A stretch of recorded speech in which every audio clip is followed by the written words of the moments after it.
yesterday was very, very fast, and today we believe it's going to be a little bit tighter as we get further out, but coming home again is going to be very fast again. So, the guy with the fastest bike could pull it off today, and I'm worried about the 500s. They just got so much more speed than our 250. So if we can pull a gap before the last 100 kilometers home on our 250s, we could probably pull it off. I think the 250s and the 500s is not much of a difference, because the race is very fast and open. So I think they're very equal over here now. I think we could have a good race today. In the motorcycle category, the 250 and 500 classes were expected to be the front runners, with flat-out speeds bound to thrill the spectators along the way. First off was Jeremy Davies on the familiar Truck Africa KTM, followed by fellow Springbok Errol Dalton on the Hatz Diesel Kawasaki. Natal's Alfie Cox has an inimitable riding style, and here he and his Fort Fire Kawasaki show why he's considered one of South Africa's best riders. Powering his way through the Thaba Nchu Bundu on his Pelham Products KTM was John Hodgson, who was sitting fourth in class and riding as consistently as always.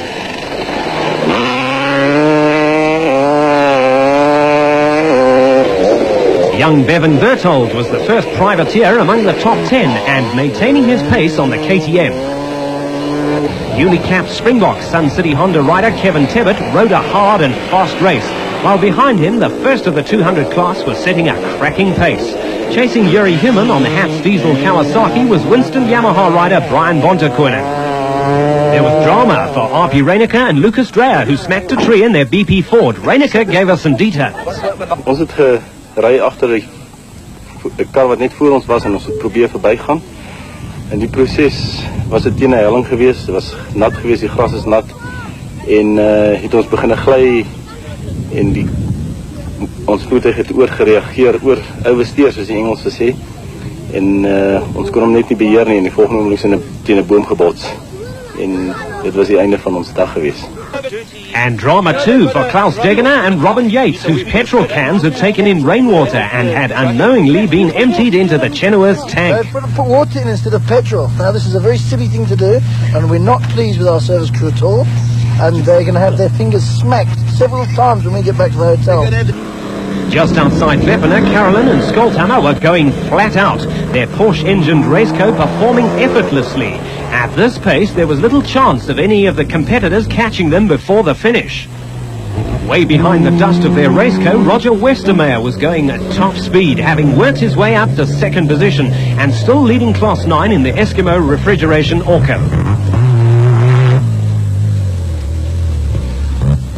Unbeknown to Westermeyer, pressure was arriving in the form of the powerful Toyota Hilux of Philip Milan and Richard Leek, which was approaching hard and fast. The Bucky team was to ultimately overtake Westermeyer's single-seater, who dropped back and finished 7th overall and second in class at the end of the day.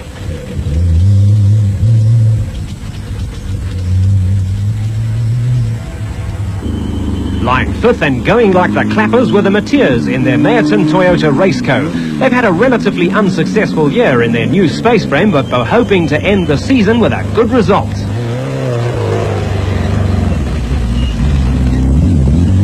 Second in Class 6 and 7th overall were Linton Draper, recently returned from racing in America, and Mike Pretorius in the Draper Excavator Hire Nissan Safari. Shaping well in the Rapsa Raceco were the Alberts brothers, Nardis and Paul. Nardis used to navigate for Robin Yates, but since buying the Raceco from his former driver, he's proved he's no slouch behind the steering wheel. For Greg Weevil and Warren Claassen, their race was to end before the finish when they broke the suspension of their Raceco Kojima. Back among the two-wheelers, Jeremy Davies was still in fine form as he rode into the first refuel point. Unfortunately, his luck didn't hold, and problems further on were to slow him down considerably. A rear puncture forced him to limp back to the service area to carry out repairs, waste valuable time, and allow Alfie Cox to surge into the lead. Okay. No, I can't see, man. Putting the lens is too dark. I think Alfie had a problem. He's coming. No, but I think he had a problem. Okay. You go straight out, okay? Straight.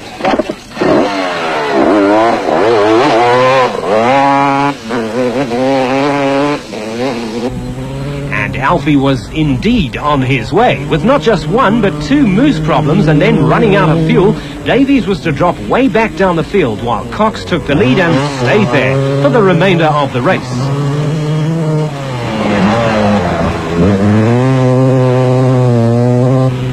Giving him a run for his money was 500 rider Errol Dalton on the Hats diesel Kawasaki. Bad luck befell Dalton, however, when he wrong slotted near the finish and finally came home 5th overall. At this stage, Yuri Human was 3rd overall on the 200 Pro Honda Kawasaki and looking good as he blazed a trail of dust along the dirt roads.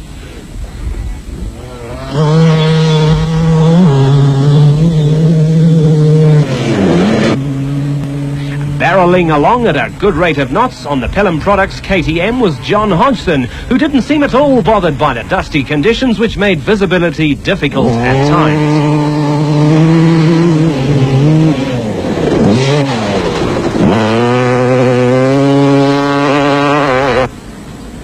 With a collapsed rear wheel and a long way to go to the service point, Jeremy Davies rode standing up to relieve the weight at the rear of the Truck Africa KTM. At this stage he was down to 5th position, but knew that if he nursed the bike home, a finish would still secure him the 250 championship.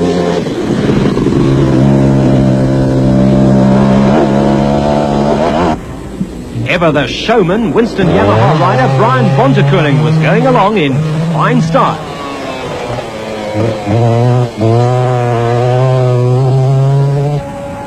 Still leading the vehicles were Bux Carolyn and Kenny Skolthammer in their Castrol racecoat.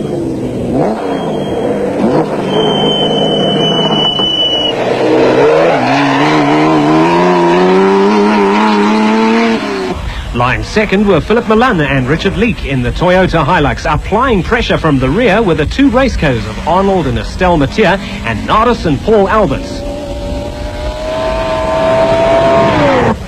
With their buckies sounding as good as new and still leading Class 5 and lying 5th overall were Alfred van Vuren and Pierre Pelzer in the Sasol Toyota Hilux.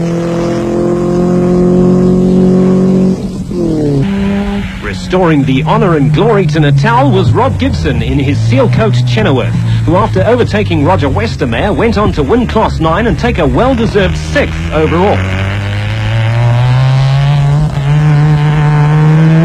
Lying second in Class 2 behind Derek Pinoy and Antoine Mering was Wilfried Westlau and Dagmar Blankner in the VW Brett Van Beetle. Making incredibly good time was Harry Roscoe in the Protea Playing Card Raceco. Due to wrong slotting the day before, Roscoe had started the second section half an hour behind the leaders. His troubles weren't over yet though, and later he was plagued by engine misfires. Putting in a good show in Class 6 were Cliff Barker and Mike Redden in their SVM, who are lying 3rd in class. Barker is one of the original designers and developers of the SVM, and if anybody knows how his vehicle works, Barker does. Off-road stalwarts Jackie Weldon and Andy Peaceful, who are lying 2nd in Class 5, have had a consistent season in their new Comnitech Isuzu, a vehicle much faster and reliable than their original Class 10 Space Brake. Back on two wheels, and Alfie Cox was still in the lead on the Fort Fire Kawasaki, a blaze of bright green among the Thaba Nchu countryside. Lying a spectacular second was Yuri Human, who was obviously having the time of his life on the Pro Honda Kawasaki and making it look all so easy. Behind Human was the Pelham Products KTM of John Hodgson, as skillful as ever and still going consistently fast.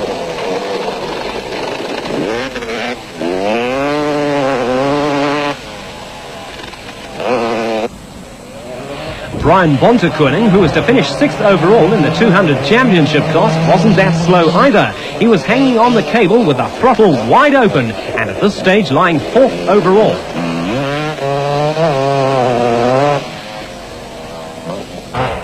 Dropping back to 5th place, which is where he eventually finished, was Errol Dalton on the Hats diesel Kawasaki. Nevertheless, he still finished 3rd in the 500 championship class, only 12 points behind leader Kevin Tebbett.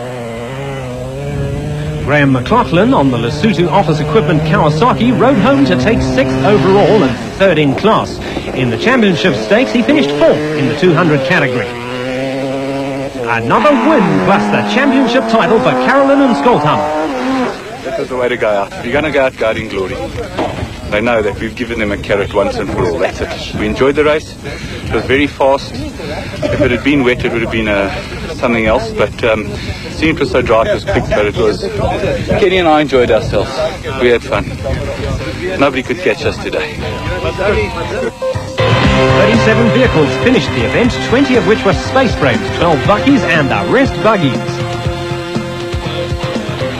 Alfie Cox won the motorcycle category on his Sportfire Kawasaki, his second national win since his return home a few months ago. This morning Jeremy and I were going together, and I had to stop and repair my side cover on my bike. I lost almost 3 minutes on him.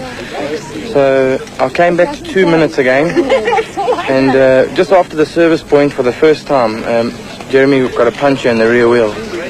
So I caught him up past him, and he had to go slowly now to get back to the service again to repair the rear wheel, you know.